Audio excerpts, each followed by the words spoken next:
부패들이 오셔가지고 이게 준비하다 보니까 양이 많아져가지고 약간 욕심이 나더라고요. 기왕에 이런 자리를 마련해 주셨으니까 그래도 항상 어려운 건 그런 것 같아요. 그러니까 예를 들어서 사업이라고 하면 일반적인 정의를 이렇게 얻을 수 있는 그런 데들은 책은 많잖아요. 그리고 강의들도 많고. 근데 이제 우리가 조금 한살림에서 어떤 업무를 할 때 어려움을 겪는 건 항상 맥락인 것 같아요. 어떤 맥락에서 이런 어떤 사업을 하고 있지? 이걸 이해 못하면 아무리 보편적인 정의가 좋아도 잘 이해를 하고 있어도 제대로 이해를 못하고 한참 지나서 그게 그런 거였어? 이렇게 이제 되기 때문에 그 부분을 오늘 조금 설명을 좀 드릴 거고요. 그리고 그렇지만은 사업도 그렇고 모든 업무가 사실은 실전적 맥락은 또 달라요. 그건 여러분들이 일을 해가면서 터득해야 되는 영역이라고 생각을 합니다. 그래서 저는 맥락적인 부분을 설명하겠다 오늘 그렇게 이제 말씀을 좀 드리겠고, 제목이 한살림 사업의 이해와 공동사업 시스템이라고 되어 있어요. 그래서 한살림 사업은 이거는 그러니까 우리가 운동을 하는 단체라고도 하고 그 다음에 그런데 사업을 하는 단체이잖아요. 그래서 그거를 어떻게 이해를 해야 될까? 한살림 운동에서 사업을 한다는 거는 뭘까? 이거를 조금 얘기를 해보고, 그 다음에 우리 한살림에서 일하는 그 사업 시스템을 공동사업 시스템이라고 하거든요. 이건 뭔지, 이 두 가지를 가지고 좀 얘기를 해볼까 합니다. 그러면 시작해 보겠습니다.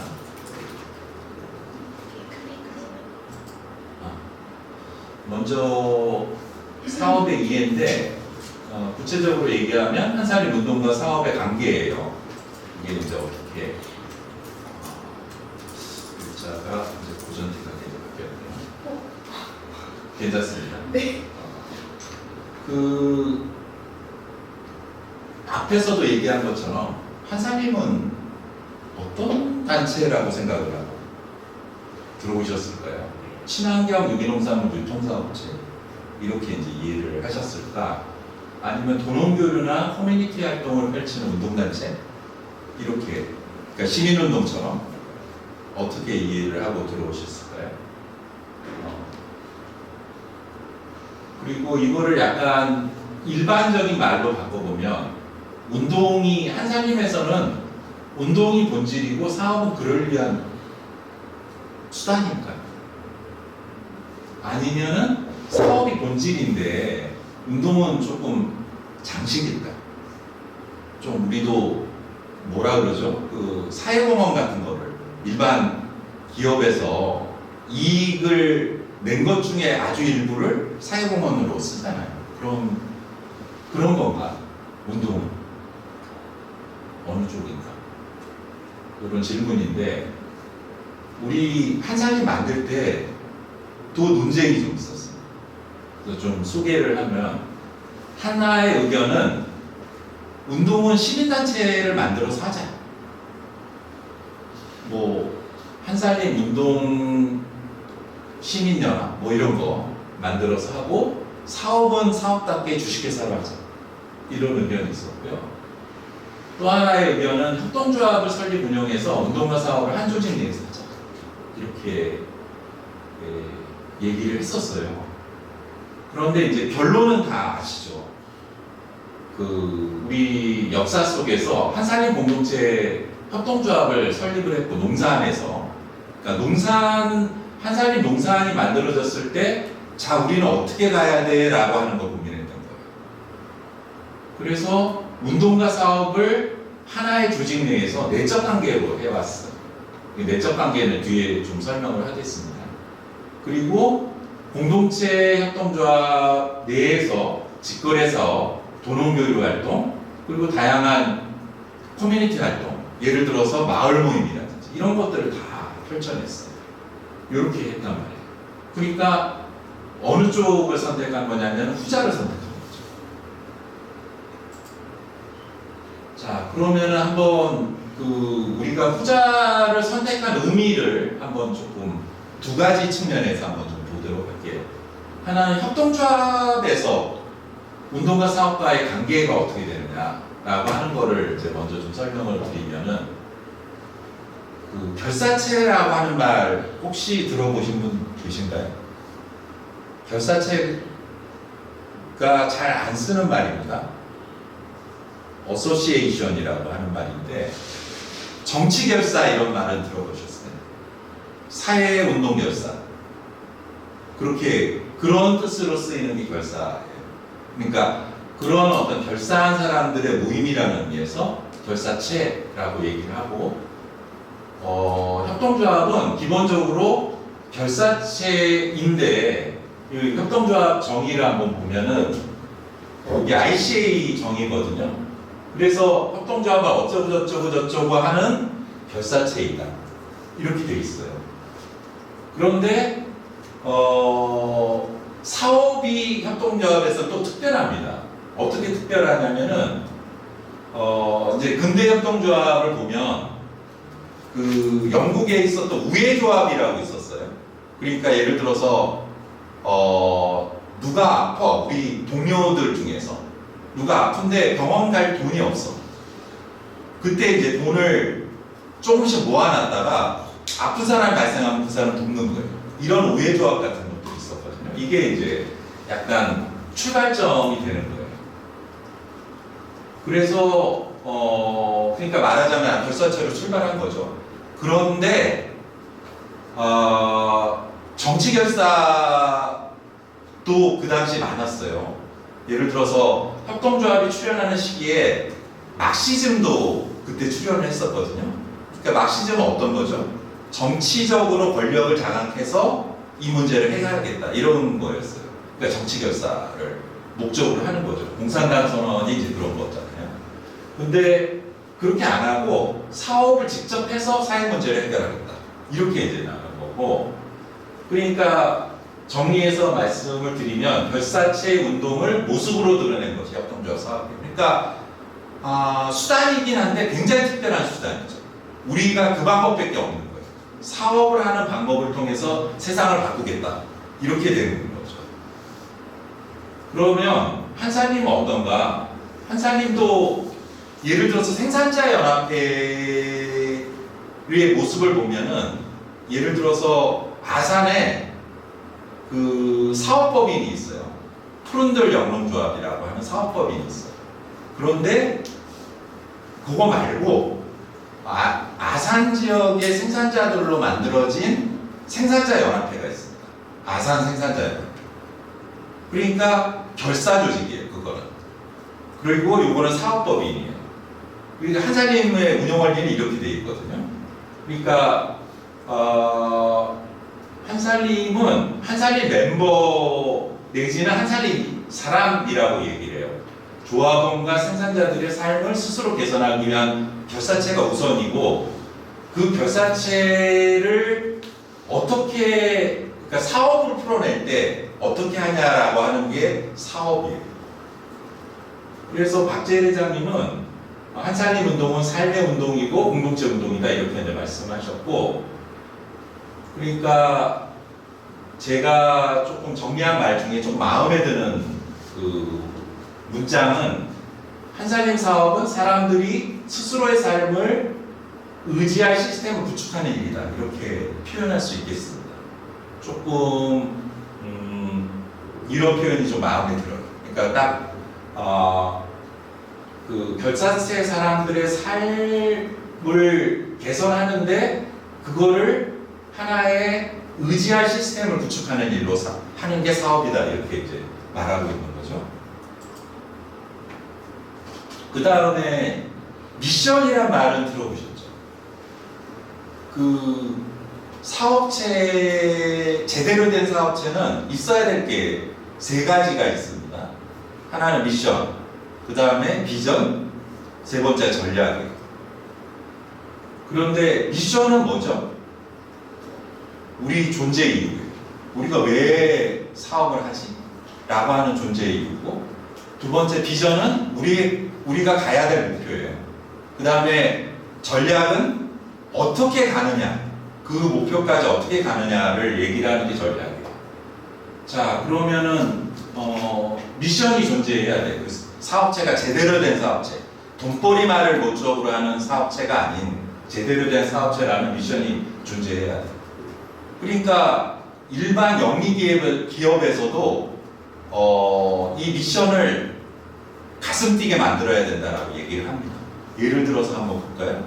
볼보의 미션이 뭐냐면 운송수단을 공급해서 지역사회가 번영되게 한다. 이게 볼보의 미션이에요. 그러니까 실제로 트럭 같은 거를 하잖아요. 그래서 그런 것들 측정합니다. 이 볼보 트럭이 들어간 지역들이 어떻게 삶이 개선이 되는지, 그 지역 사람들. 이렇게 하면 어떻게 될까요? 내가 볼보의 이익을 위해서 일하는 사람이 아니고 그 지역에 있는 사람들이 조금 더 생활이 개선될 수 있도록 내가 트럭을 만드는 사람이 이렇게 되겠죠. 그렇게 이제 그 미션을 이제 그렇게 그 영리기업에서도 이렇게 가지려고 하거든요. 구글 같은 데도 세상의 모든 정보를 사람들이 이용할 수 있도록 한다. 이게 이제 미션이에요. 그럼 이 의미가 달라지죠. 예를 들어서 검색 엔진을 우리가 잘 만드는 데야라든지 이렇게가 아니고 그렇게 이제 하는 게 미션이니까 그럼 한살림 어떤가? 농업살림, 밥상살림, 생명살림 이게 이제 우리가 가장 많이 사용하는 모토예요. 그러니까 이해가 되시죠? 농업을 살리고 건강한 먹거리를 공급하여서 밥상을 살리고 그런 확장하여 세상을 살리고자 하는 미션을 갖고 있는 게 한살림 사업이라고 얘기를 할 수 있습니다. 그런데 미션의 기능 중에 하나는 우리가 이제 세상에 존재하는 이유지만은 또 사업을 확장하거나 또 하지 않아야 될 사업을 알려주기도 해요. 미션. 그 미션에 비춰서 이게 굉장한 이익의 기회임에도 불구하고 안 하도록 하는 기능도 있고 또 우리가 이 사업 외에 조금 다른 아이템으로 좀 확장해 볼까라고 했을 때 그 방향을 얘기를 해줘요. 그런데 제가 조금 얘기하고 싶은 거는 생명살림이 있잖아요. 근데 이제 생명이라고 하는 게 생명에 대해서 한살림이 굉장히 중요하게 생각했던 거는 관계입니다. 그 관계로 만들어 나가는 커뮤니티에 대해서 중요하게 생각했어요. 그러니까 박재일 회장님이 한살림은 삶의 운동이다 이렇게 이제 말씀하신 거고 우리 그 관계로 만들어가는 커뮤니티를 좋게 하는 방향에서 우리 사업을 확장할 수도 있는 거죠. 그래서 예를 들어서 아직 전체는 아니지만 돌봄을 한다든지 이런 것들도 다 이런 어떤 우리의 미션 안에 들어있는 내용이라고 할 수 있는 거예요.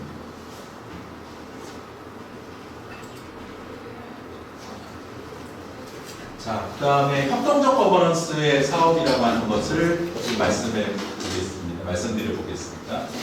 한살림이 사업체를 계속 변화시켜 왔어요. 요거를 이제 좀 설명을 좀 드려볼게요. 제가 이제 그 시대 구분을 좀 해보면 86년에 농산이 만들어졌어요. 86년 12월에 농산이 만들어지고 그 다음 해에 공동체, 한살림 공동체 생협이라고 하는 게 만들어졌어요. 그리고 또 바로 뒤에 생산자 모임도 만들어졌어요. 그리고 회원 생협들도 이제 이게 생기기 시작했어요. 그리고 수도권에서는 사단법인을 만들어서 그때는 생협법이 없었을 때거든요. 사단법인으로 연합체 겸 운동본부를 운영을 했어요. 그러면서 생산자 모임을 생산자 연합회로, 그리고 마지막에는 사업연합을 창립을 했습니다. 그래서 이 창립기 시기에는 공동체 협동조합이라든지 사단법인에서 운동화 사업을 통합적으로 운영하던 시기였어요. 그 다음에 2003년부터 아까 2002년에 사업연합이 창립됐다라고 이제 말씀을 드렸는데, 창립이 되면서 전국에 있는 사업, 특히 이제 그 물류하고 그 다음에 전산, 그리고 물품을 좀 모았습니다. 그래서 그것을 운영하는 데를 사업연합으로 설정을 하고 사업연합을 창립했어요. 그래서 그 전에 있었던 사단법인과 사업연합이 한쪽은 사업, 한쪽은 운동이라고 하는 그 이원적인 운영을 이원화를 해서 운영을 했습니다. 그 다음에 2011년에 오면 연합이 창립이 돼요. 연합은 사업까지를 하는 연합이에요. 그러면서 그때는 또 통합 운영을 해요. 그러다가 이 시기는 어떤 시기냐면은 회원생협이 계속 창립도 되고 분화도 되고, 그러면서 이제 전국으로 기반이 확장이 되고, 생산자들도 그 물량이 늘어남에 따라 생산자들도 확대가 되고, 주요 산지의 사업체들도 이제 설립하게 됩니다. 그때 푸른들, 메렛들 뭐 이런 데들이 다 그 당시 만들어진 거예요. 그러면서 또 성장을 하게 되는 거죠. 그리고 공급고도 지금 들으면 놀라시겠지만 한 20%씩 성장을 했었어요. 이런 시기였어요. 그런 시기에는 이제 이렇게 사업체 형태는 이제 됐다. 그 다음에 2015년이 오면은 여기 꺾이기 시작합니다. 성장세가. 이용자가 정체되고 공급고도 저성장이 돼요. 그리고 2019년에 조금 약간 사업이 정점을 찍고 좀 하락을 하는 기미까지 보이게 됐습니다. 그래서 그게 이제 한 2023년까지 이제 왔는데, 그 시기를 이제 정책이 내지는 시스템 조정기 뭐 이렇게 이제 얘기를 할 수 있어요. 그때는 이런 어떤 상황을 타개하기 위해서 사업연합을 창립을 하고 연합과 사업연합의 이원화 운영을 하게 됩니다. 이렇게 이제 간단하게 말씀을 드릴 수 있겠고, 지금은 어떤 시기냐? 저는 전환의 시기다. 이제 사업의 쇠퇴와 도약을 가르는 지점인데 조금 이제 도약적으로 이제 가고 있는 시기예요. 그래서 굉장히 중요한 시기라고 생각합니다. 자, 그러면 사업연합 얘기를 좀 해볼게요. 지금 아까 앞서서 지금은 이제 사업연합에서 사업을 하고 있으니까 말씀드린 대로 2018년에 수도권 지역이 매출액도 감소하고 이용자도 감소하는 현상이 나타났어요. 그 다음에 2019년에 오면 이게 전국으로 확산이 돼요. 굉장한 위기인 거죠. 사업의 위기인 거죠. 이걸 타개하기 위해서 사업연합이 출범을 합니다. 이때 이제 두 가지 이유가 있는데, 하나는 우리가 연합으로 하다 보니까 사업과 운동을 한꺼번에 논의를 하잖아요. 그러니까 집중해서 의논할 수 있는 대가 없는 거예요. 그래서 공동사업법인을 만들어서 사업위기를 한번 돌파하기 위한 출구를 집중적으로 의논해보자, 이런 그런 거가 있었고, 그 다음에 생협법이 제약이 있었습니다. 그래서 조합원 아니면은 그 어떤 공급을 할 수 없는 그런 어떤 제약들이 있었어요. 이거를 새로운 매출도 좀 돌파를 해보자, 이런 어떤 두 가지의 이유에서 이제 사업연합 출범했습니다. 근데 이제 제가 조금 말씀을 드리고 싶은 거는, 앞서 쭉 얘기를 했잖아요. 한살림 사업이 내적 관계다라고 얘기를 했고, 이거를 예를 들어서 완전 분리를 해서 사업은 너네들 알아서 해, 운동은 거기서 알아서 해, 이런 구조가 아니라는 거죠. 그러니까 조합원 이용과 농민들의 생산이 우리의 사업의 기반이야 라고 하는 거를 놓친 적은 없어요. 그런데 어느 지점에서 이렇게 이제 한 군데에서 했다가 나눴다가 이렇게 하는 거를 이제 그 바꿔 고민을 하면서 바꿨는가 하면은 경영 관리는 어디서 어떻게 하는 게 효과적이야? 이런 점에서 이제 고민했던 거예요. 특히 물류, 전산 관리, 물품 개발, 그리고 물품 기획 이런 어떤 그 업무 프로세스 운영, 그러니까 물류와 전산 관리 부분하고 물품 개발과 기획, 물품 기획, 홍보와 같은 업무 프로세스 운영을 어떻게 할 때 지금 상황에서 최적의 효과성을 발휘할 수 있어. 어떤 조직 체계를 가지고. 그래서 그때 연합의 거버넌스와 사업체의 관계를 어떻게 구성하면 돼? 라고 하는 질문을 했던 거예요. 그래서 우리는 사업연합을 뭐라고 얘기하냐면 협동적 거버넌스에 기반한 공동사업 법인이라고 합니다. 그러니까 이런 맥락들이 있는 거죠. 그러니까 주식회사지만 우리 협동적 거버넌스에 기반한 공동사업법인, 조직으로 얘기하면 연합에 기반한 공동사업법인, 이렇게 얘기를 하고 있는 겁니다. 그 다음에 한살림 사업체의 운영 방향에 대해서 조금 얘기를 해볼까 해요. 우리는 운영의 목적이라고 할까요? 이게 지속 가능성이 있습니다. 그러니까 예를 들어서 이익을 많이 내야 된다든지, 이익을 극대화해야 된다든지, 아니 시장 점유율을 높여야 된다든지, 이런 게 목적이 아니에요. 지속 가능성을 확보를 하는 건데, 그러니까 지속 가능성은 어떤 건가요? 한마디로 얘기하면 한살림답게 지속하는 거예요. 사업을 지속할 수 있게 되는 거예요. 이게 지속 가능성이라고 얘기를 할 수 있어요. 그런데 이제 요거를 자 그럼 어떻게 사업체가 지속 가능성을 확보할 수 있어? 이런 질문을 해볼 수 있죠. 근데 이 아시는 분도 계실 텐데 진 콜린스하고 제프 프라스라고 하는 사람이 있어요. 진 콜린스는 들어본 적이 있을 거예요. 여기 이 두 분이 쓴 빌드 투 레스트라고 하는 책을 보면은 핵심은 보존하고 변화는 촉진한다 이렇게 되어 있습니다. 그러니까 영속하는 기업, 그러니까 장기적으로 성공하는 기업들을 보니까 핵심은 보존하고 변화는 촉진한다. 그런 어떤 습관들이 있더라 기업에. 그럼 뭐야? 보존해야 될 핵심이라고 하는 게 뭐야? 그거는 핵심 가치라고 이제 얘기를 하고요. 그러면 우리의 핵심 가치가 뭘까? 그거는 이제 뒤에 말씀을 좀 드릴게요. 핵심 가치를 제한 모든 것이 변화를 촉진해야 합니다. 특히 성장기 동안 만들어진 일하는 방식이라든지, 이렇게 하면 돼, 이렇게 하면 성공해 라고 하는 성공 공식이라든지, 또 일하는 방식이 조직 문화이기도 합니다. 정책이라든지 전략이라든지 이런 것들은 다 변화해야 돼요. 한번 정리해서 보면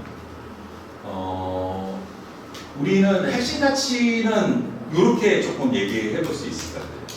유기농산물과 국내산으로 대표되는 물품의 구조, 물품에 가지고 있는 특성, 이런 것들이 변치 않은 핵심 가치라고 생각을 하고요. 또 하나는 앞쪽에서 쭉 얘기하는 협동적 거버넌스. 또 하나 얘기를 하자면 공동체 지향이라고 얘기를 할 수 있겠습니다. 사회에 뭐로 기여를 하겠어라고 물어볼 때 앞에서 얘기했던 공동체를 좋게 하는, 지역사회를 좋게 하는, 이거라고 얘기를 할 수가 있는 거죠.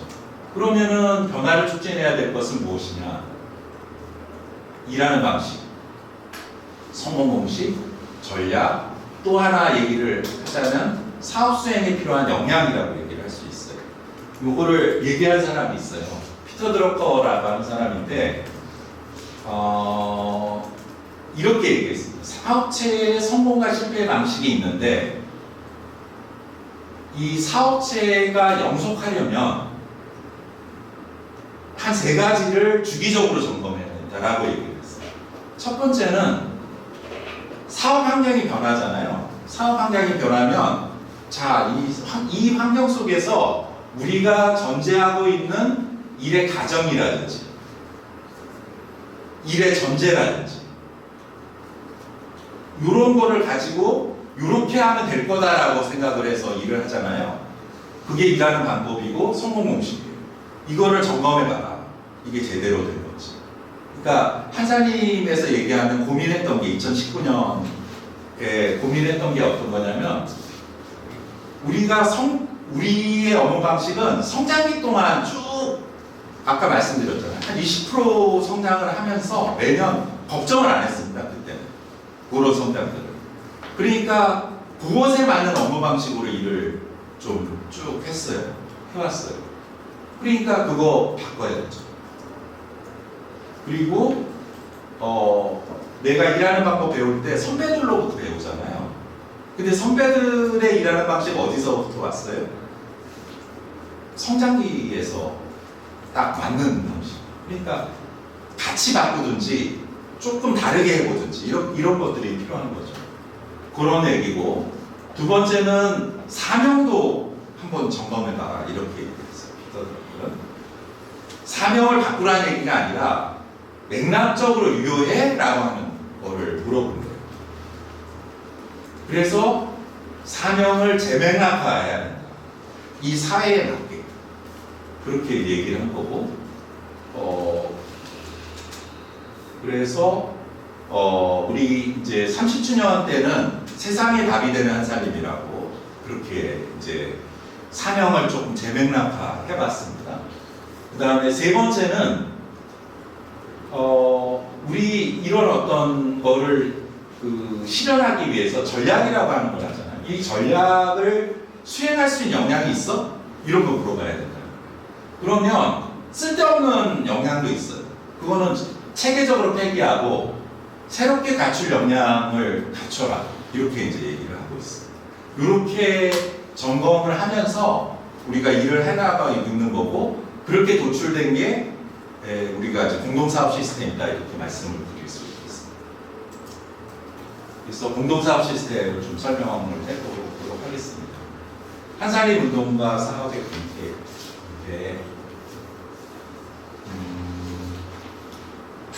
자, 공동사업 시스템을 저는 어떻게 생각하냐면 한사림의 사업 운영 체계이면서 핵심 역량이라고 생각을 합니다.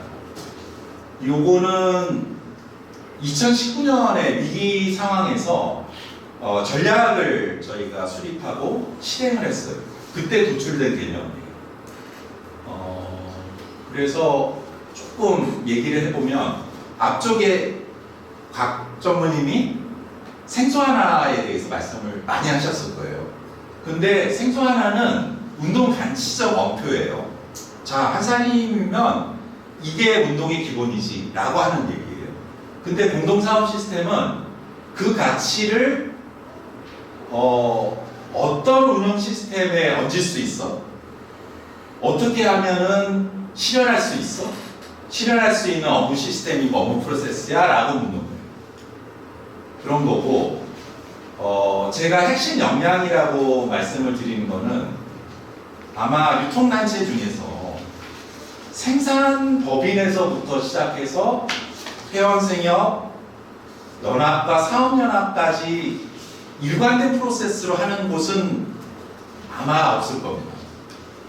그래서 이렇게 다른 단체가 하고 싶어도 이게 굉장히 오랫동안 구축된 거거든요. 쉽게 따라올 수가 없어요. 그리고 그러면서 저희가 자원이 많은 조직은 아니거든요.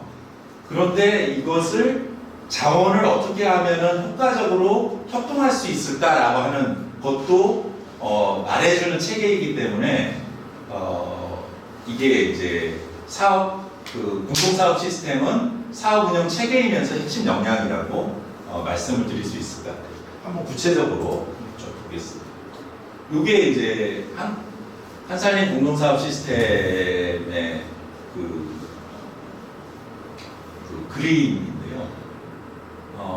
보시면 생산자, 그 다음에 사업연합과 회원생협, 그 다음에 조합원까지 이렇게 하나의 시스템 안에, 프로세스 안에 들어가 있죠.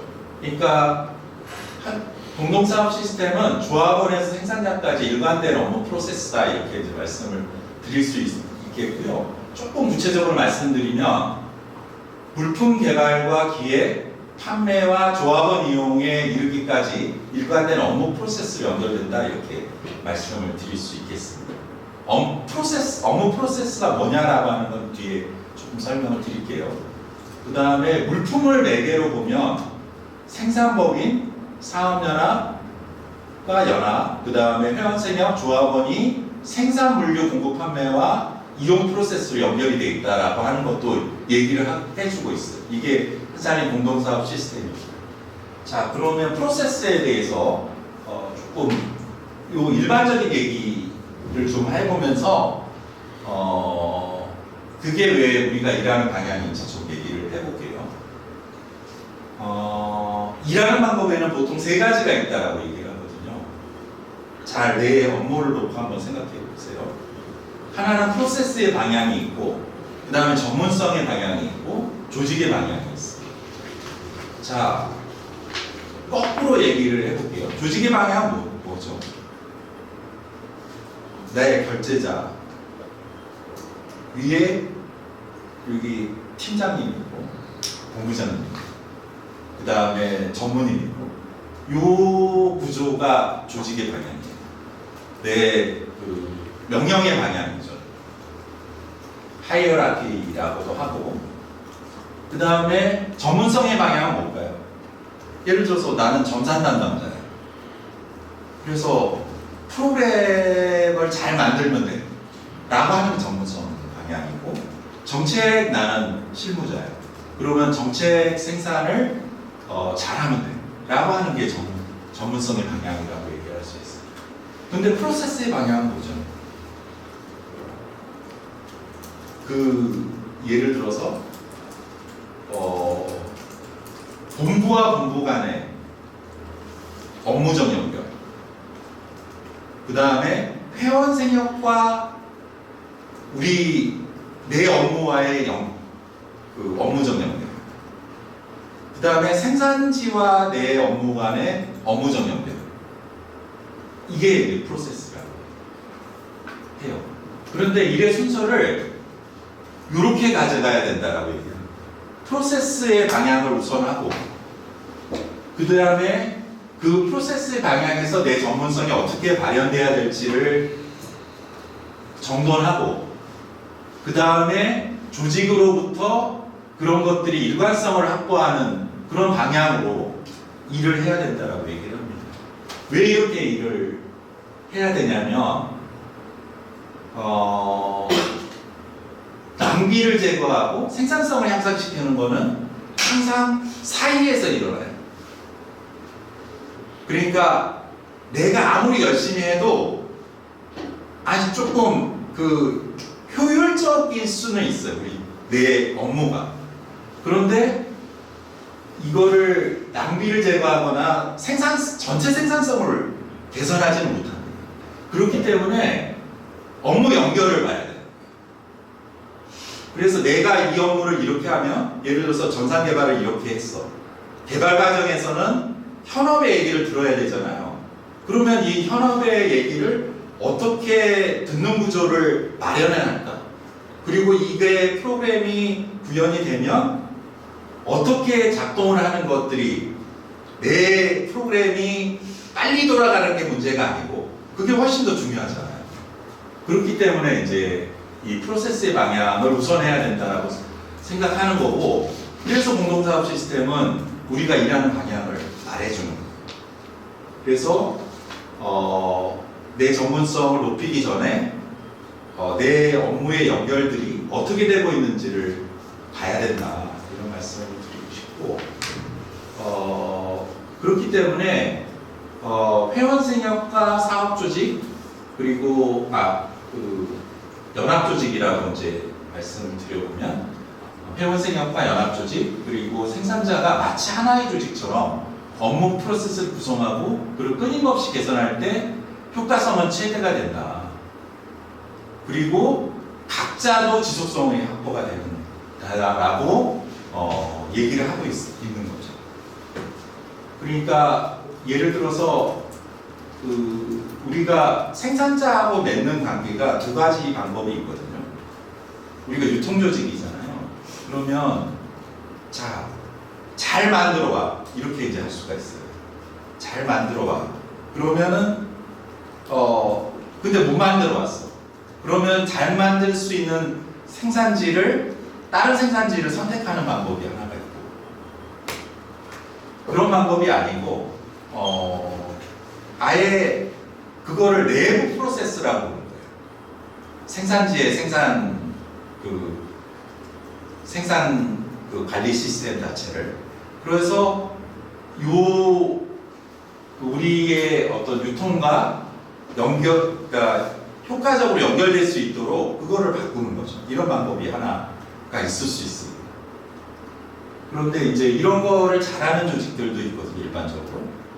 그러니까 토요타 같은 데가 이제 이런 거를 상당히 잘하는 조직이에요. 그러니까 거기는 예를 들어서 이제 소위 말해서 하청업체한테 미리 정보도 주고, 그 다음에 예를 들어서 자동차 모형이 이렇게 바뀔 거야 라는 정보를 줘요. 그래서 부품 생산을 할 수 있도록 미리 정보를 주고, 또 그렇게 여기서 잘 못하고 있을 때 같이 문제를 해결해서 이것이 제 시간에 제대로 된 부품이 나올 수 있도록 이렇게 하는 거예요. 그런 것처럼 한살림도 이제 물품 개발할 때 그렇게 하고자 하는 거예요. 그렇게 이제 변화를 가져오고 있습니다. 이렇게 설명을 좀 드리고, 그 다음에 인프라인데 이거를 이것도 말씀을 좀 드릴게요. 그러니까 인프라라고 하는 말을 찾아보면 이렇게 되어 있습니다. 물품이 생산자로부터 최종 소비자에게 효율적으로 이동하고 판매될 수 있도록 지원하는 물리적 시스템적 기반이다, 이렇게 얘기를 할 수가 있겠고요. 조금 좁혀서 얘기하면 한살림의 대표적인 공동 인프라는 물류와 전산이에요. 그래서 그러니까 왜냐면은 물류 체계를 놓고 보면은 산지 물류도 있고요. 그 다음에 통합 물류도 있습니다. 통합 물류는 안성에서 하는 물류를 얘기를 해요. 근데 안성에서 하는 물류만을 얘기하는 게 아니라 운송협동조합에서 하는 배송, 그 다음에 거기 물류지원협동조합에서 하는 포장, 그 다음에 소분, 이런 것들까지 다 포함해서 통합 물류 체계라고 얘기를 하는 겁니다. 그리고 생산지에서 안성까지 도착하는 운송 체계, 이런 것도 다 포함하는 거예요. 그리고 전산 시스템은 어떤 생협도 다 이 전산 시스템을 이용하고 있고요. 살림이 시스템을 이용하고 있고, 또 지금은 생산관리도 이걸로 하고 있죠. 아시나요? 생산관리도 이렇게 하고 있습니다. 그러니까 공동사업 시스템이 움직이려면 이것이 기반이 돼서 움직여야 됩니다. 그래서 여기서 조금 한 가지만 얘기를 해보면, 공급망 관리 체계라고 하는 말을 들어보셨죠? 지금 유통업체뿐만이 아니라 제조업체도 이게 굉장히 중요해지고 있잖아요. 이 공급망 관리 체계를 어떻게 하냐에 따라서 그 사업체가 성과 같은 것들이 굉장히 달라지게 되죠.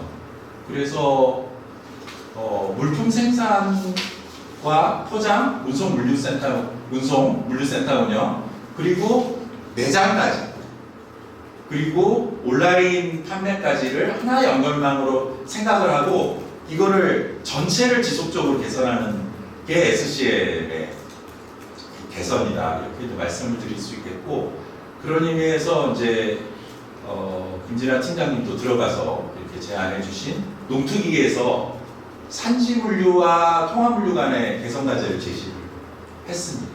그래서 올해 이거를 과제 도출하고 하나씩 개선하는 작업들이 시작이 됩니다. 이렇게 하고 있다라고 하는 거를 좀 말씀을 드리고 싶고요. 이제 한번 종합을 좀 해보도록 하겠습니다. 공동사업 시스템의 세 가지 차원이 있어요.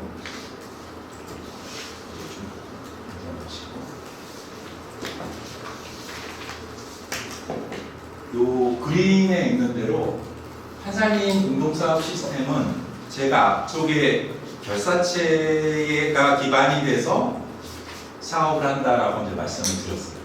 그래서 저는 이런 세 가지 시스템에 의해서 움직인다 이렇게 생각합니다.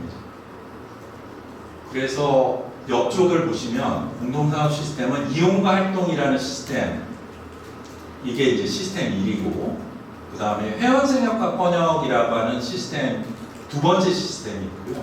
그 다음에 세 번째는 전국사업체계가 시스템 3이라고 얘기를 할 수 있어요. 이게 상호 간에 연결이 되고 상호작용에 의해서 작동되는 체계라고 얘기를 할 수 있어요. 자, 그럼 하나씩 좀 볼게요. 자, 아까 한살림 사업은 어떤 거라고 얘기를 했냐면 조합원들이 자발적으로 내가 의존할 어떤 시스템을 만드는 거라고 얘기를 했어요. 이게 이제 그래서 이제 상호부조 시스템이라고 얘기를 하고, 그래서 조합원들이 물품을 이용하고 서비스를 이용하면서 스스로가 의존할 시스템을 만들기 위해서 서로가 돕는 체계가 있다라고 이제 상정을 하는 겁니다. 우리 기반이 되는 건데, 그 작동이 얼마나 제대로 되고 있냐는 이제 좀 별개로 하고 우리 기반이 어떻게 되어 있냐를 물어봅니다. 이게 이제 시스템 1이에요. 그 다음에 이게 작동이 되려면 어떤 체계가 있어야 되냐면 이용자 접점에서 조합원 이용을 돕고 그 조합원들과 커뮤니케이션 하는 체계가 있어요. 이거를 하는 게 회원생협, 조금 확장하면 번역 체계. 요게 이제 시스템 2라고 할 수 있어요. 그리고 전국 시스템이 있어요. 전국 시스템은 앞에서 말씀드린 것처럼 회원생협, 연합과 사업연합, 그리고 생산자가 함께 구축하는 시스템. 요게 이제 시스템 3이라고 얘기를 할 수가 있습니다. 그래서 요 세 가지 체계가 좀 상호 간에 연결되고 상호작용하는 체계다 이렇게 이제 얘기를 하고 있고, 이 작동하는 거에 의해서 효과가 발휘되는 게 이제 공동사업 시스템이라고 얘기를 할 수 있습니다. 자, 근데 이게 두 가지 얘기를 좀 하고 싶거든요. 하나는 우리가 공동사업 시스템의 목적 방향이 있고 통합 방향이 있습니다. 자, 목적 방향은 어디인 거냐면 아까 우리가 하고 있는 그 사업이 어디를 향하고 있는가라고 하는 거를 항상 생각을 해야 돼요. 그거는 조합원 이용을 향해 있는 거예요. 이거는 운동이라면은 생산자의 결사 조직도 얘기를 했을 텐데 사업이기 때문에 항상 이용으로부터 출발을 해야 돼요. 그렇기 때문에 이제 이용과 활동을 향하여 있다라고 하는 거를 항상 그 목적 방향으로 설정을 하고, 그게 회원생협이 됐건 전국 시스템이 됐건 그 방향으로 움직여줘야 되는 겁니다. 이게 이제 목적 방향이고요. 그 다음에 그러면은 통합 방향은 어떻게 되냐? 이거는 이게 전국 시스템으로 갈수록 연결망이 늘어나게 되잖아요. 그러니까 어느 방향으로 통합을 해야 되냐면 전국 시스템을 향해서 통합을 해야 되는 거죠. 그래서 앞에서 얘기했던 업무 프로세스는 전국 시스템을 염두에 두고 업무 프로세스를 이제 그려 나가야 되는 거예요. 그런 어떤 얘기를 하나 하고 싶고, 그 다음에 공동사업 시스템은 이제 예를 들어서 회원생협이 있고 연합이 있고 생산자들이 있잖아요. 이게 어디가 주도하고 어디가 지원하는 체계가 아니에요. 각 조직별로 역할과 책임 권한을 가지고 역할 책임하고 이제 권한을 가지고 일하는 체계입니다. 그리고 앞서 프로세스 설명할 때 말씀드린 것처럼 업무 약속으로 연결되는 체계이기도 해요. 그래서 여기서 중요한 거는 각 담당 실무자들이 주도성을 가지고 일할 수 있도록 조직 방향을 일치해 주는 것들이 굉장히 중요하고, 그 다음에 공통과제 해결을 위해서 업무 프로세스로부터 자기 역할을 이제 조정하는 것들, 아까 이제 일하는 방향에 대해서 말씀드렸습니다. 그리고 조직은 그렇게 일할 수 있도록 조직 체계를 갖춰주는 것, 이게 이제 중요하다, 이렇게 이제 말씀을 드릴 수 있겠고요. 그거를 모식한 게 이제 앞에 여기 보시면은 이제 담당 팀 단위 실행과 성과 리뷰와 피드백 체계라든지, 그 다음에 전략과제 수행을 위한 회원 생활 번역의 목표와 자기계획 수립이라든지 자원의 문제라든지 이렇게 정리를 해본 겁니다. 그래서 이렇게 조금 설명을 좀 드리고요. 갑자기 이제 결론을 내리니까 이게 이제 조금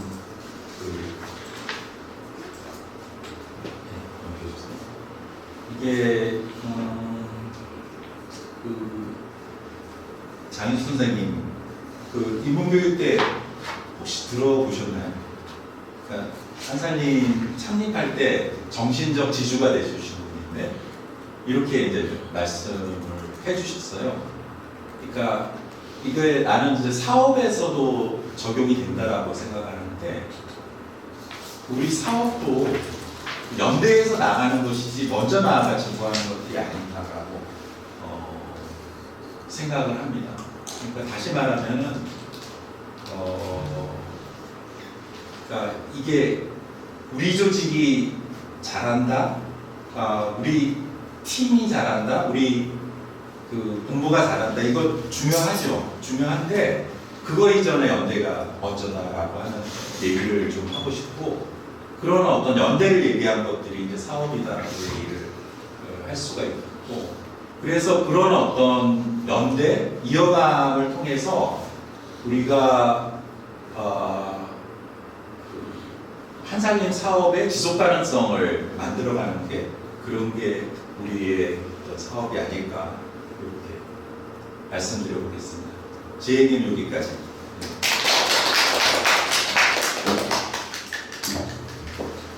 혹시 부모님께 여쭤보고 싶은 이야기가 있으시면 해주시고, 흔치 않은 기회입니다.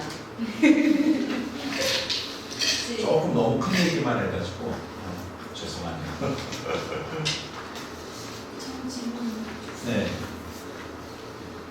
아까 언급하셨던 공급사슬 관리, SCM이 어쨌든 한살림은 유통업체의 그 형태를 띠면서 이제 사업을 하기 때문에 SCM 관리가 참 중요할 텐데, 이 사업적인 면만 봐도 어려운 과제일 텐데, 한살림은 또 한살림의 가치, 고유한 가치를 또 지키면서 어떤 SCM의 시장에서 경쟁력 있는 SCM을 구축하고 개선을 해 나가야 할 텐데, 그런 과정에서 혹시 소통은 어떻게 하는지, SCM의 구성을 보면은 어떤 생산부터 우리 전산일 수 있고, 또 매장 혹은 이제 조합원들, 그 지역 생약, 이렇게 소통을 또 어떻게, 회의를 주최한다, 거기서 어떤 가치, 어떤 식으로 소통을 하는지, 어떤 게 또 중요하다고 생각을 하시는지, 또 앞으로 좀 어떻게 풀어나가야 할 것인지. 한살림은 어쨌든 다른 이익만을 추구하는 것보다는 훨씬 어려운 문제들이 많을 거고, 또 SCM에서는 또 속도, 변화의 속도가 또 중요한데, 그 여러 가지의 여러 어떤 이해관계를 조합을 하려면 또 속도도 굉장히 늦어질 거잖아요. 그런 부분은 어떻게 또 해결해야 할지에 대한 생각이 있으신지를 그런 어떤 계략적인 게 좀 궁금하긴 해서. 네. 그러니까 요약을 하자면 한살림 SCM이 핵심적으로 생각하시는 게 뭔지, 그걸 뭐 모든 것들을 조합을 할 만한 어떤 뭐 중요한 것이 뭔지, 거기서 리더십인지 뭐 시스템인지 그런 것들이 좀 궁금해요. 상당히 어려운.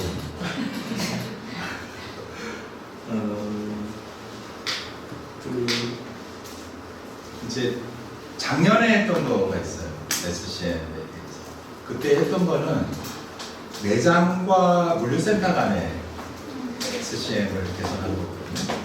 그래서 일단은 아주 초보적인 형태인데 기회로 수가 상당히 많이 발생해요. 특히 이제 핵심 물품의 기회로 수도 상당히 발생을 하고 있습니다. 예를 들어서 구색 물품의 기회로 수는 발생할 수 있는데 핵심 물품에서도 기회로 수가 상당히 많이 발생하기 때문에 그걸 발주와 재고 관리 체계를 어떻게 개선할 수 있을까라고 하는 거를 가지고 프로젝트를 진행을 했고 어느 정도 성공을 해서 지금은 전국 매장에 적용할 올해 계획을 가지고 있어요. 그게 이제 하나가 있고, 두 번째는 자 그럼 생산지는 어떨까? 생산지도 예를 들어서 우리가 어느 정도 판매를 할 수 있을지를 알고 생산을 하면 낭비가 상당히 없어지겠죠. 그 버리는 것도 상당할 거거든요. 그러니까 예를 들어서 유통기한에 임박해서 할인을 한다든지 이런 것도 비일비재하고요. 한살림에서. 그렇기 때문에 조금 그 물품을 개발할 때도 그렇고 그 다음에 물품을 기획할 때 예를 들어서 다음 주에는 이런 물품을 주로 팔 거야. 그 정보가 미리 생산지로 가서 그 생산지에서 원료 준비하고 그 다음에 그거를 그 정도 생산을 할 수 있으면 그 낭비가 제거되겠죠. 그 다음에 그 세 번째는 아까 이제 산지 물류와의 관계인데 그 일반 유통에서는 조달 물류라 그러더라고요. 그 조달 물류인데 우리는 산지 물류라고 하고 있습니다. 그러면 이걸 어떻게 연결을 해야 기왕에 예를 들어서 이런 거예요. 이 시설이 없기 때문에 매일 올라올 수 없어. 전라도 지역 지금 현실이에요. 그러면 이 시설을 구축을 하면 매일 올라올 수 있어. 그런데 이게 구축이 되려면 요거의 수익성이 확보가 돼야 돼. 이런 것들이죠. 그러려면 어떻게 해야 될까? 이게 다 SCM 과제인 거예요. 하는 그런 방향에서 그 구축하고 있고 그래서 저는 해보니까 속도는 두 번째 문제인 것 같아요. 그러니까 이제 일하는 방향에서 또 하나 얘기하고 싶은 건 이런 게 있는 거거든요. 일하는 거를 효과성, 효율성, 그 다음에 하드워킹으로 해라. 이렇게 이제 얘기를 합니다. 똑같은 얘기예요. 목적이 틀어지면 예를 들어서 여기서 부산을 가야 되는데 저기 해남을 갔어요. 그럼 아무리 빨리 가봤자 소용이 없는 거잖아요. 그러니까 효과성이 먼저고 목적 방향이 먼저예요. 그 다음에 두 번째가 효율성이에요. 그런데 투입 대비 산출은 어때? 라고 묻는 게 이제 효율이잖아요. 그 다음에 열심히 일하는 거예요. 맨 마지막에. 그래서 그렇기 때문에 저는 그 속도는 조금 늦게 가도 된다라고 하는 주의입니다. 제 생각에. 그래서 적절한 속도로 가야 되긴 하겠지만은 그렇게 하면 조금 우리가 지금까지 못 달성해왔던 효과성 그리고 효율성을 달성할 수 있기 때문에 개선이 된다 이렇게 생각을 하고 있어요.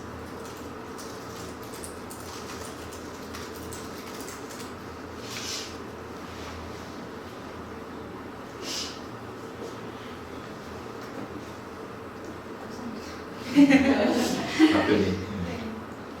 또 궁금하신 내용이 있으시면 편하게 말씀해 주시고요. 궁금한 게 매우 많지만 다른 분들께 기회를 먼저 드리는 그러신 것 걸로 같아서. 네. 정책팀에서 좀 어렵죠. 좀 어렵죠.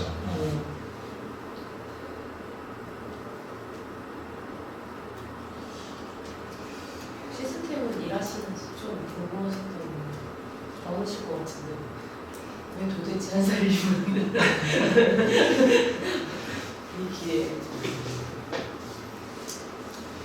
저는 약간 그 최적의 어떤 효과성을 발휘할 수 있는 이제 조직 체계라든가 거버넌스라든가 업무 프로세스를 이제 갖췄다고 해도 한달이면 조직이 이제 크고 이제 협동조합의 형태를 띠고 있으니까 이제 그런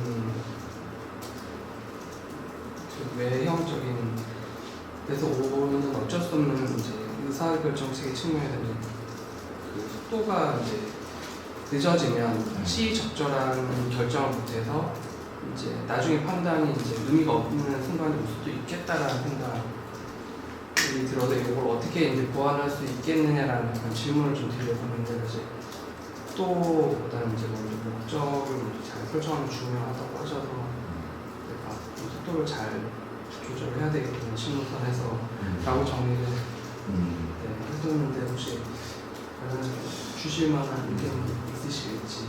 그런 면에서는 과제가 많아요.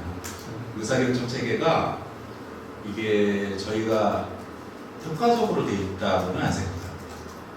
저도 여러 번 해보지만 그게 이제 예를 들어서 두 가지 게 있다고 생각하는데 첫 번째는 우선 원론적으로 말씀을 드리면 실무조직은 이사회가 잘 결정할 수 있도록 돕는 체계예요.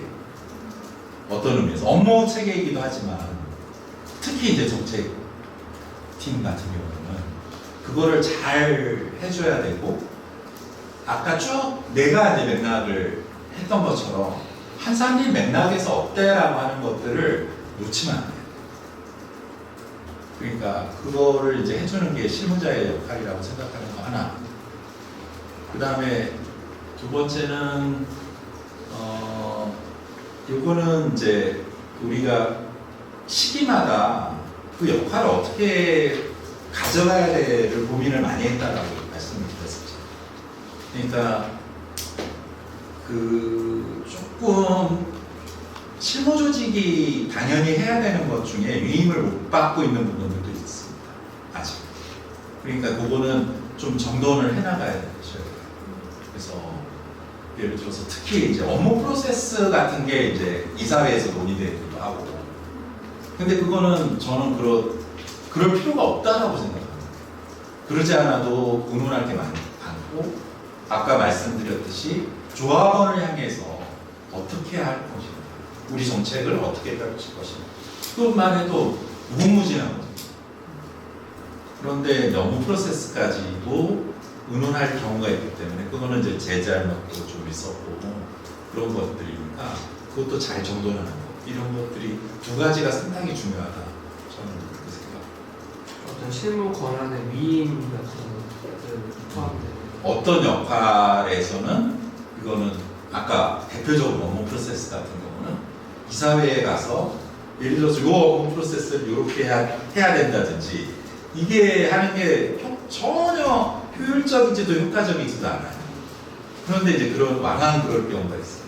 근데 이제 그거는 어떤 경우는 실무적 정돈이 좀 덜 돼서 그런 경우도 있어요. 그러니까 의사결정 체계의 미비로 된 부분도 있지만은, 그러니까 이제 그런 부분들은 조금 여러분들이 좀 잘 정돈해서 좋은 결정을 내릴 수 있도록 해야 된다. 알겠습니다. 네. 생각하시는 거는 한 가지 아까 농업 한산인과 연결된 과제에서 현지 체계 문구가 사실은 되게 미약한 현재 상황들 좀 네. 이렇게 가야 되는데 그게 그런 부분에 좀 돌파구가 될 수 있거나 아니면 좀 형님 보시기에 가장 우선순위 과제 이런 것들부터 좀 해결해 가야 된다고 생각하시는 부분 좀 구체적으로 설명해 주시면 좀 더 쉬운 예를 들어 네, 이렇게 해주시면 좋을 것 같아요. 뭐 원론적으로 말씀드리면은 그 아까도 쭉 얘기했지만 그 가장 효과가 나는 거는 사이를 개선할 때거든요. 그러니까 아까 얘기했죠. 통합물류와 산지물류의 사이의 과제. 그러니까 프로세스예요. 사이라고 하니까 그 어떤 관계가 아니고 프로세스를 어떻게 잘 연결할까. 그건 업무 역할과 업무 역할의 약속이라고 말씀드렸잖아요. 그런 것들을 어떻게 잘 구축할까. 이런 것들에서 이제 어떤 과제들을 이제 발굴을 하고 그게 우선이라고 생각하고요. 그러고 보면은 예를 들어서 이제 얘네들이 이제 공선센터를 만들 거거든요. 공선센터를 만들어요. 정부 지원을 받아서 공선센터를 만들면 그것이 어떻게 운영이 돼야 우리 물류하고 잘 연결될 수 있어. 효과적으로 연결될 수 있어. 어떻게 해야 신선한 채소를 항상 문제가 됐어요. 여름철 채소 관리가 잘 안 돼서 크레임이 많고 만족도가 낮았어요. 그러면 공선센터를 어떻게 운영하면 조합원 만족도가 올라갈까? 채소에 있어서 이런 것들이죠. 이게 이제 저는 우선 과제라고 생각을 하고 그런 것들을 이제 하나씩 목록화하고 해서 자 우선순위도 정하고 해결하는 거. 이게 이제 순서라고 생각을 합니다.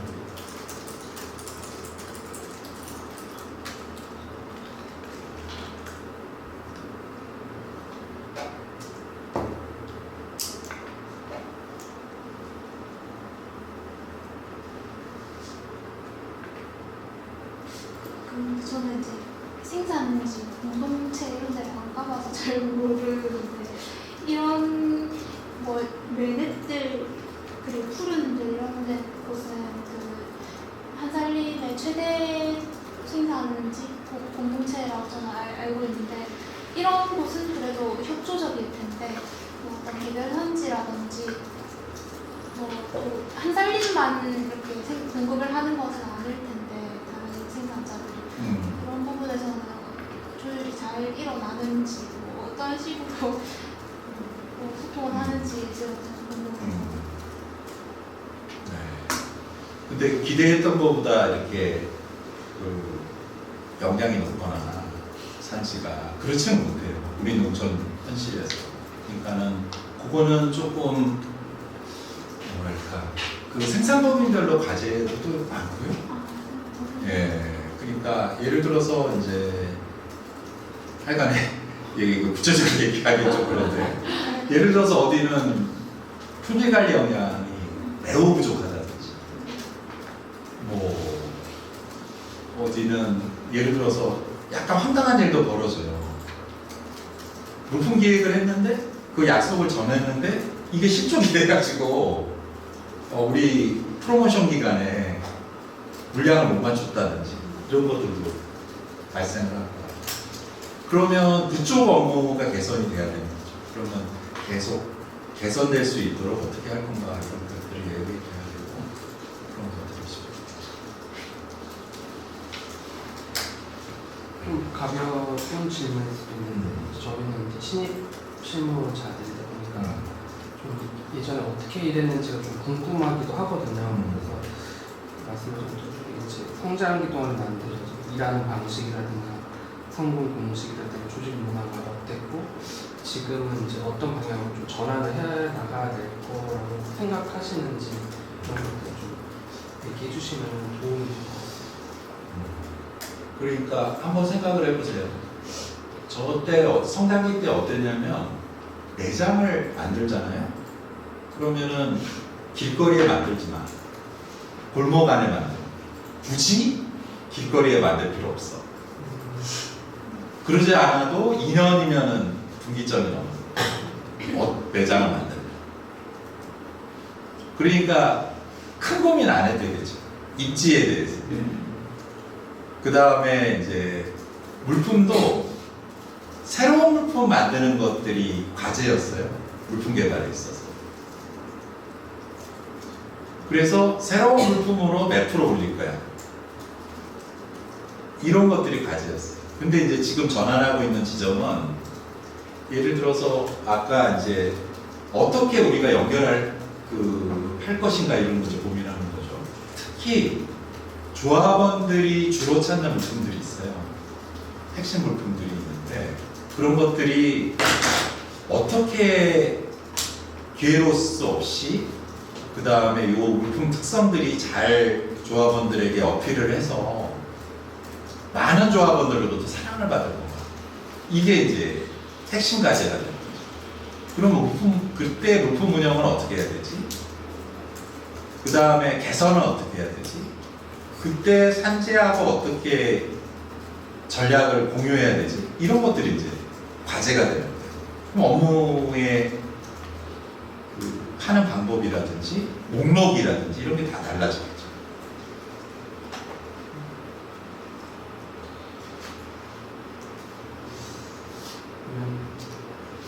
요새 고민을 많이 하고 있는 부분이긴 한데 이제 저희 쌀 관련 소비량을 늘리려고 이제 하는 과정이 있는데 예전에는 이제 이런 캠페인 없이도 이제 식문화가 이제 어느 정도 쌀을 기반하고 있었기 때문에 이제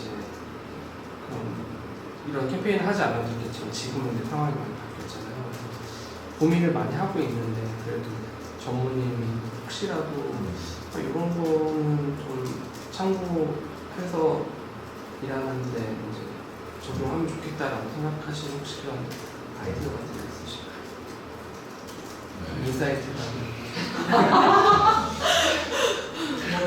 인사이트는 다 풀었고요.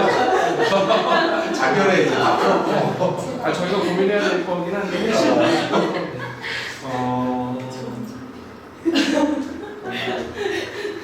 근데 이제 그런 거는 있어요. 하나는 사실은 약간 쌀이면 쌀의 뭐랄까요, 물품의 본질이 있어요. 그걸 개선해야 되거든요. 그리고 그거를 홍보해야 돼요. 근데 그거 개선 없이 이제 홍보한다라고 하는 거는 조금 무력하죠. 그런데 그것만 있으면 되냐? 아니에요. 이게 전사과제다라고 하는 걸로 방점을 팡 찍고, 아까 회원생협에서도 이게 올해의 핵심 계획이야 라고 하는 걸로 조직 방향을 딱 세워줘야 돼요. 그래야 매장도 움직이고 실무자들도 움직이고 그런 거예요. 그러니까 이 3박자가 잘 맞아야지 되고, 작년에 잘 맞았다. 그래서 이제 8% 이상이 올랐다는 거잖아요. 그러니까 올해는 이제 매장에서 매대 개선이라든지, 이래서 매대가 그냥 매대 편리하게 하는 게 아니라 어떻게 어필할 수 있을까, 이렇게 변화된 우리의 쌀이라든지 품종별 쌀이라든지 이거를 이제 어필을 할 거거든요. 그러면은 어떻게 해야 될까? 그러면은 또 우리 캠페인을 걸칠 때 이거는 어떤 슬로건으로 마음을 모을까, 이런 것들이 이제 굉장히 중요한 것 같고, 그러니까 종합적으로 맛있는 쌀이 한사님 쌀이다. 그러니까 그게 그 맛만을 얘기하는 건 아니잖아요. 생산자들의 정성, 그 다음에 어떤 유기농적인 가치, 뭐 이런 것들이 다 포함돼서 협동으로 이뤄낸 어떤 쌀이라는 의미에서 맛있는 쌀이잖아요. 근데 맛있는 쌀이에요, 지금.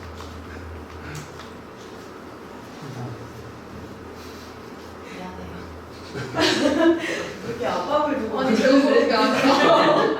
과제를 벌써 주셨다고요? 공짜로 일주일마다 열심히 캠페인을 쓰느라고 저는 사실 중간 과정의 역사가 지금 많이 드러나 있지는 않지만 저는 물류를 보면서 이렇게 약간 통합 물류 중에서도 안성만 중심으로 발전이 됐잖아요. 근데 이게 약간 적조직이기도 하고 이 전국에 이제 물센터들이 좀 주요한 거점들이 잡혔을 거라고 생각했는데도 그렇지 않아서 역사적으로 그런 흐름이 만들어졌는지 조금 궁금하고 이후에 그냥 안성 중심으로만으로 계속 방향을 잡고 있는 지역으로 다르게 네. 조금 궁금했어요. 일단은 수도권 80%예요. 그렇기 때문에 그 물류는 효율을 무시할 수가 없잖아요. 물류비가 그 제일 비중이 크거든요. 그러니까 그걸 무시할 수가 없기 때문에, 그리고 자원이 그렇게 많은 조직이 아니기 때문에, 그러면 수도권 중심인데 좀 자원을 효율적으로 사용할 수 있는 어떤 체계가 뭘까라고 하는 하나의 물류센터 이런 게 이제 한 거고, 그리고 안성은 뭐 수도권에서 찾다 보니까 그렇게 간 거예요. 우연히 이제 그렇게 간 거고, 그리고 이제 그 영남 지역에서 별도 물류센터를 세우려고 했었는데 그게 안 됐어요. 안 된 이유가 첫 번째는 예를 들어서 물류를 같이 사용한다라고 했을 때 핵심적인 게 뭐라고 생각하세요? 물품이 통합돼야 돼요. 그러지 않으면은 물류센터를 같이 쓴다고 효율이 나오지 않아요. 당연하겠죠. 세팅 라인도 따로 돌려야 되고, 배송할 때도 구분 배송해야 되고. 근데 그걸 못 하셨어요. 그리고 이제 두 번째는 양이 그만큼 안 되는 거죠. 그런 지점들이 하나가 있고, 그 다음에 약간 추가적으로 말씀을 드려보면, 예를 들어서 물류 체계는 아니지만 배송 체계의 통합 같은 것도 굉장히 중요한 과제예요. 예를 들어서 충청권 같은데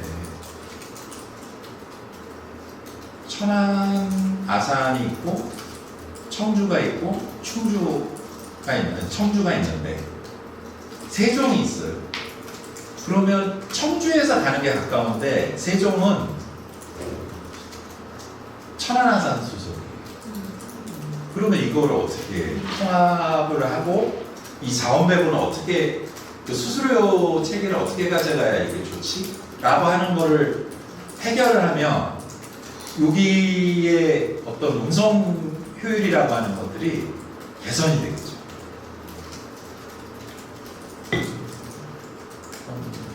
그런 지점들도 이제 조금 확장해서 물류센터만이 아니라 궁금한 체계니까 우리가 먼저 고민해야 될 거.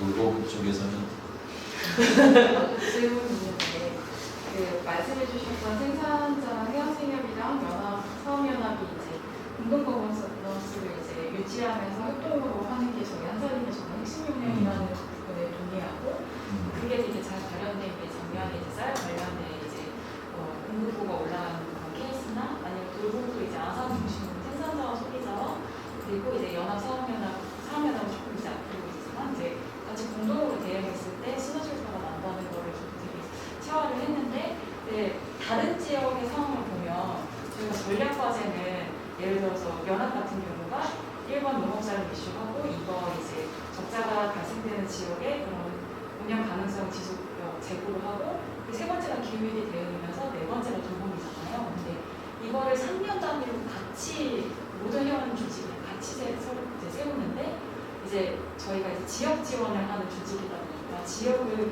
30개 조직 중심으로 이렇게 개별 이제 접근을 하다 보면 항상 예를 들어서 이제 어떤 이슈에 어떤 문제에 관심이 있는가는 지역 색이 다 다르기 때문에 너무 그 부분 이해가 되지만 어떤 부분은 아예 공동으로 세우는 거에 대해서 일반 조합원들이나 활동조합원들의 관심이 있는 의지에 대해서 이제 예를 들어서 그런 저희 운영 구조의 이사회라거나 아니면 이사장님이라거나 실무집행사가 좀 우리 조직에서는 이런 이슈를 좀 받아가기 힘들다거나 그래서 좀 가만히 이렇게 진행되는 것뿐만이 아니라 좀 반대를 되게 극심하게 하는 케이스들도 많이 나타나는 걸로 보이더라고요. 그래서 사실은 이렇게 협심을 하고 활동을 하는 구조가 핵심 역량이라고 하지만 어떻게 보면 거기에서 좀 이렇게 균열이 일어나는 지역들도 많이 생기고 있어서 워낙 이제 그 상무이사님도 많이 느끼셨겠지만 그런 상황을 마주한 저희 이제 연합이나 사업연합 실무자로서 좀 가져야 될 태도라거나 이런 것들을 좀 개선하기 위한 방향에 대해서 좀 조언을 해주시면 좋을 것 같습니다. 이제 솔직히 말씀드리면은 그동안에 그 2019년도부터의 우리의 과제는 생존이었어요. 지금 그러니까 2013년까지 정확하게 말씀드립니다. 그래서 아시죠? 그러니까 2019년 아까 말씀드렸고 2018년 19년 상황 말씀드렸고 그래서 이제 전략 수립하고 이제 기본기부터 이렇게 잘하자 이렇게 이제 해서 했는데 이제 중간에 이제 코로나 시기가 있었고 코로나 시기 끝나고 나니까 또 마이너스 성장 2년을 했어요. 그러니까 그거는 개선이 충분치 못했다 이렇게 생각이 드는데 지금 작년서부터는 조금씩 기조가 달라지고 있죠. 그게 저는 어쨌든 부족한 것도 있지만 공동사업 시스템의 효과성이 이제 발휘되고 시작하다라고 생각을 하는 거고 그러면 지금 아까 전환기라고 말씀을 드렸는데 그 지금은 생존을 왜 생존의 문제였냐면 어떻게 해야 될지 잘 몰라요. 자 그러면 이렇게 매출도 떨어지고 이용자도 줄어들어. 그럼 어떻게 해야 돼? 라고 하는 걸 몰랐기 때문에 위기이지 한사님은 그래도 10년을 버틴 저거는 있어요. 자원은 있습니다. 여러 가지 면에서. 그런데 그거를 이제 조금씩 알게 돼가고 있는 중이다. 이렇게 이제 말씀을 좀 드리고 싶고 그러면 지금 전환기의 과제를 조금 사실은 설정을 해야 돼요. 그러면 전환기에서의 과제는 뭘까? 격차의 문제라든지 뭐 이런 말씀을 총회 때도 드렸고 그 문제를 해결하기 위해서는 이렇게 공동사업 시스템을 효과적으로 운영하고 전략을 잘 운영하는 것만으로 부족하다. 거버넌스를 어떻게 가져가야 대해서 고민을 해야 된다라고 하는 얘기를 한 거고 그때 이제 그래서 전체 연대가 지역 연대를 도와야 된다라고 이제 말씀을 드렸던 거예요. 그래서 근데 그냥 돈으로 주면 돼라고 하는 지점에서 번역 단위의 공동 사업 체계를 세워서 지역 연대를 돕자 이렇게 얘기를 한 거고 이 비용은 조금 있는 데서 나와야 된다. 그러니까 GP를 조정해서 하는 게 아니라 이렇게 이제 저는 생각을 해서 이제 이런 의미로 말씀을 드렸던 지점들이 하나가 있고 그러니까 핵심 가치가 이제 거버넌스라고 협동적 거버넌스라고 얘기를 하는 강조점 그러면은 이 상황에서 격차라고 하는 거는 한사님만 그렇게 겪고 있는 건 아니거든요. 한국 사회 전체가 수도권 서울 빼고는 점점 안 되고 있는 체계로 가고 있는 거예요. 그런데 경영을 잘한다고 거기가 개선이 될까? 그렇게 안 됩니다. 그러면 어떻게 해야 될까가 이제 헌업 체계를 고민하는 거고 그걸 어떻게 연합 조직이 도울까를 이제 고민해야 되는 거죠. 그런데 연합이 돕는 게 아니라 전체 연대가 돕는 거예요. 이렇게 이제 생각을 해야 되는 거고 그다음에 두 번째는 약간 생존이 아니라 한사님답게 지속하는 거를 이제는 얘기를 해야 돼요. 그게 뭐냐? 공동체 지향이죠. 공동체 지향은 예를 들어서 아주 쉽게 얘기하면 물품 사업만을 확장하는 거는 공동체를 만들지 못해요. 왜냐하면은 사업의 확장이지 단선적인 그 사업에 집중을 한 사람들이 구매하는 거를 넓히는 것 이것도 중요하죠. 그런데 그렇지 못하다. 그러니까 삶의 공간 자체를 바꾸려면 사업이 좀 복합화돼야 된다고 생각을 합니다. 삶의 공간을 바꾸려면. 그래서 돌봄 같은 걸 해야 되는 거예요. 그런데 그러면 저 호남 같은 데 할 수 있냐? 할 수가 없어요. 이 공동사업 시스템이 그래도 잘 돌아가서 어느 정도 물품 사업이 정상적으로 운영이 됐을 때 다음을 생각할 수가 있는 거예요. 그러니까 그때 이제 우리가 어떤 그 언어로 이런 거 얘기를 할 거냐가 굉장히 중요한 거죠. 그러면 이제 어떤 이제 그 일본의 생협 같은 데서는 조합원들이 그렇게 묻는다는 거예요. 우리가 이 물품 사업이 좋아지면 어떤 꿈을 꿀 수 있겠냐. 그 조합원들한테 물어보는 거예요. 그러면 이제 돌봄을 하고 싶다든지 이런 얘기들이 자연스럽게 따라 나오는 거잖아요. 그러니까 그런 지점들이 조금 지금 우리가 생각을 조금씩 바꿔나가야 돼요. 생존을 걱정하는 시기에서 전환하는 시기로 가는데 전환하는 시기의 핵심은 한살림답게 지속 가능하게 하는 거예요. 사업만을 그러니까 예를 들어서 이익 얼마 남았어 라는 언어가 난무하는 게 아니고 우리가 얼마나 한살림답게 지속 가능하게 됐어 라고 하는 게 이제 물어줘야 되는 거예요. 네, 쉽진 않지만 그렇게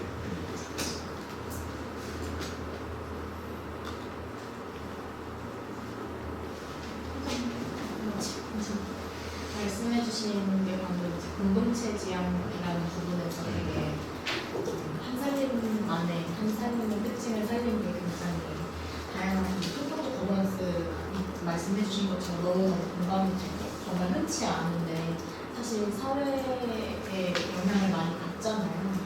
그런 상황에서 사실 공동체라는 게 되게 그 의미가 우리끼리는 그 의미를 살리고 싶어도 도와주지 않는 경우도 많고 근데 이게 내부적으로도 그다음에 이제 외부적으로도 이런 변화가 계속해서 있었던 것 같아서 규모도 커지고 하면서 사실 규모가 커지면서 공동체가 그렇게 같이 단단하게 커져가는 게 사실상 쉽지 않은 일이다 보니까 내부적으로는 그러면 이 공동체를 어떻게 더 단단하게 하려고 이제 여태까지의 그 시간 동안에 가장 좀 효과가 좀 좋았던 이런 것도 좀 궁금하고요.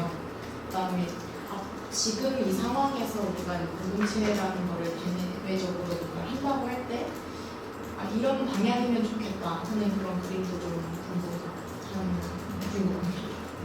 사실 이 조직이 커지고 같이 얘기해야 되는데 이 중심을 잡으면서 한다라는 게 쉽지 않잖아요. 저는 거버넌스를 공부를 했는데 개인적으로 이 부분이 항상 저는 궁금했거든요. 근데 이 한살림 조직에서는 그동안에 쌓아왔던 경험과 변화와 이런 것들을 기반으로 할 때 어떻게 이거를 좀 마주하고 있는지가 좀 궁금해요.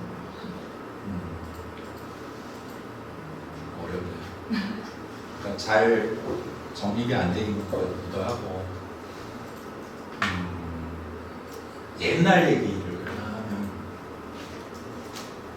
그 쌀이 아산 당진 지역에 우리가 이제 유기농산물을 취급하는 데잖아요. 근데 그게 오염수가 측정이 됐어요. 이게 오염된 거예요. 이거 사용한 쌀은 인증 줄 수 없어요. 이렇게. 그런데 그때 이제 어떻게 했냐면 이거를 특별 취급을 했어요. 그러니까 이제 이사회에 쭉 이제 걱정들을 하고 있는데 걱정하지 말자. 조합원을 믿고 이렇게 특별 취급하자. 그래서 제일 먼저 나갔어요. 예약 받아가지고 저거 친환경 마크 없이. 그런데 이제 지금도 가능하냐? 그거는 잘 모르겠어요. 다른 방법으로 해야 돼요. 지금 그만큼 이제 규모도 커졌고 그렇지만은 그렇게 했던 우리의 공동체 지향이라든지 관계로 만들어가는 커뮤니티라든지 이런 것들을 놓치면 안 되는 거예요. 그게 이제 제일 중요한 거거든요.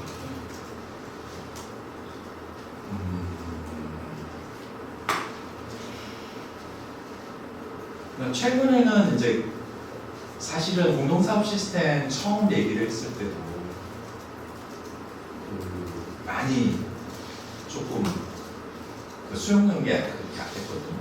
근데 점점 이렇게 수용력이 높아지고 그 다음에 저 개인적으로도 어떤 게 있었냐면 생산지하고의 우리는 사업을 하는 데인데 생산지를 어떻게 줄 세우기를 안 하고 사업을 멋지게 할 수 있단 말이에요. 이런 고민들이 있었어요. 그런데 이제 이게 공동사업 시스템 우리가 가지는 역량, 핵심 역량, 잘할 수 있는 거 이런 생각하다 보니까 그래 같이 개선하는 방법이 있지. 그건 잘하는 영역이잖아 우리가. 이렇게 된 거예요. 그러니까 전체를 그렇게 할 수는 없죠. 전체 물품을 그렇게 할 수는 절대 없어요. 그렇게 하면 또 안 되는 거예요. 근데 최소한 핵심 물품이라고 하는 거에 대해서는 그렇게 해야 되고, 그러니까 예를 들어서 다른 우리하고 이제 가까운 생협인데 다른 생협은 물품을 예를 들어서 커피면 커피 종류만 해도 5종을 이렇게 출시를 해요. 근데 그게 일반 유통에서는 맥히죠. 근데 우리한테도 맥힐까는 별 문제인 거거든요. 사실은 그렇게 하면 저는 안 된다라고 생각합니다. 그러니까 핵심 물품을 잡아서 생산자들과 같이 개선하고 그런 것처럼 지역과의 관계도 업무 프로세스를 연결하고 그렇게 그러니까 실무적인 차원을 먼저 말씀드리는 거예요. 그렇게 하면은 뭐랄까 그 뒤로부터 조금 신뢰가 조금 더 넓어지고 이런 부분들이 있지 않았나 이렇게 생각해요. 더 발전시켜 주세요. 긴 시간 함께 하고 있는데요. 혹시 마지막으로 실험자분들께 말씀. 이것 말씀 잘 얘기 많이 해가지고. 네, 이거만 꼭 고민해줬으면 좋겠다. 발전시켜줬으면 좋겠다. 아니 어떻게 너무 어려웠죠 얘기가. 아니요. 어려운 주제지만 잘 어, 설명해 주셔서 네. 감사합니다. 이해를 해주시고요. 아니 근데 준비할 때 고민 많이 했어요. 야 이걸 다 얘기할 수 있나? 그래서 사실은 이제 약간 공동사업 시스템만 가지고 전략하고 공동사업 시스템만 가지고 얘기를 하면 또 요만큼 얘기를 할 수가 있을 것 같아요. 근데 그런 거보다는 오늘은 조금 서두에 말씀드린 것처럼 한살림 운동의 사업이라고 하는 거를 맥락을 좀 잡았으면 좋겠다. 이게 이제 제 포인트였거든요. 그래서 조금이라도 도움이 됐으면 조금 저도 기쁘겠습니다. 근데 한 가지 해주실 때또 다음번 얘기 한번 들려주시면 자주 배워 좋겠다. 갖고 계신 거다 풀어주시는 거지. 그런 끝이 없나? 김재경 사모님은 이제 예전에 막 우리가 한살림 책 같은 거 보면 김재경 사모님 얘기 많이 나오고 굉장히 오랫동안 하는 선배님이시기도 그래서 오늘 이렇게 귀한 시간 내주셔서 저희랑 고민을 같이 나눌 수 있어서 너무 좋았다. 그래서 앞으로 자주 뵈면 좋겠습니다. 감사합니다.